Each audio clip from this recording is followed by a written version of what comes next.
Projectiles being launched from Beirut, but this time mere fireworks in celebration of a ceasefire with Israel.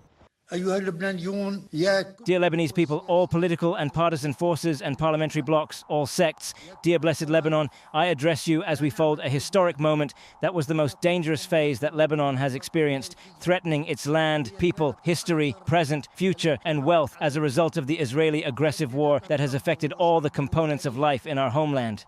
The length of the ceasefire depends on what happens in Lebanon. In full cooperation with the United States, we retain complete military freedom of action. Should Hezbollah violate the agreement or attempt to rearm, we will strike. The deal reached substitute Hezbollah's forces in southern Lebanon with the Lebanese military, reinforce the UNSC Resolution 1701, and allows Israel to retaliate if Hezbollah operates south of the Litani River. The duration of the ceasefire was set for 60 days, but some wish it will last longer.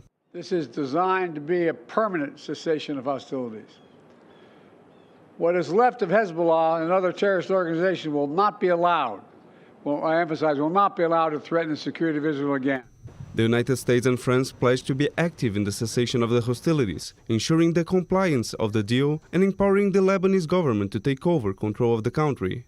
L'horizon pour le Liban. The horizon for Lebanon is one of a strong state, sovereign, having a monopoly on legitimate force, capable of ensuring the protection of all of its communities and living in peace and in security with its neighbors. On this day, the 1,000-mile journey begins to rebuild what was destroyed and to complete strengthening the role of legitimate institutions, at the forefront of which is the army, on which we place great hopes to extend the state's authority over the whole nation and strengthen its presence in the wounded south. Before the deal took effect, the sides had an opportunity to attack one last time. While Hezbollah's missiles struck a bus station in Kiryat Shmona, Israel hit a building and Lebanon's northern border crossing with Syria at Arida and the Bossier, routes for weapons smuggling. But all was peaceful by 4 a.m. local time when the ceasefire started.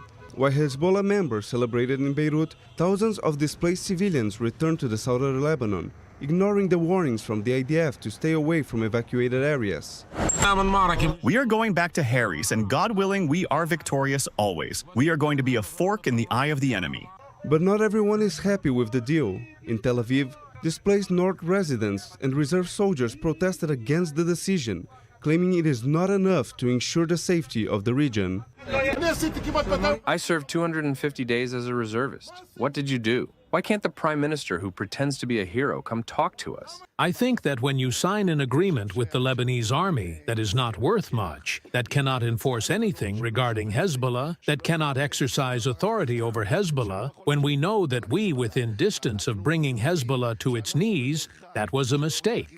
But the Israeli Prime Minister claims the ceasefire is just one element of a bigger war. Why should we have a ceasefire now? For 3 main reasons. The first reason is to focus on the Iranian threat, and I will not expand on that. The second reason is to give our forces a breather and to replenish stocks. And I say it openly, it is no secret that there have been big delays in weapons and munitions deliveries. These delays will be resolved soon. We will receive supplies of advanced weaponry that will keep our soldiers safe and give us more strike force to complete our mission. And the third reason for having a ceasefire is to separate the fronts and isolate Hamas. The unreliability of Hezbollah as a party, and with the deal's expiration set for after Donald Trump's inauguration, it is unclear whether any calm the ceasefire brings to the Israel-Lebanon border will merely be a calm before a bigger storm.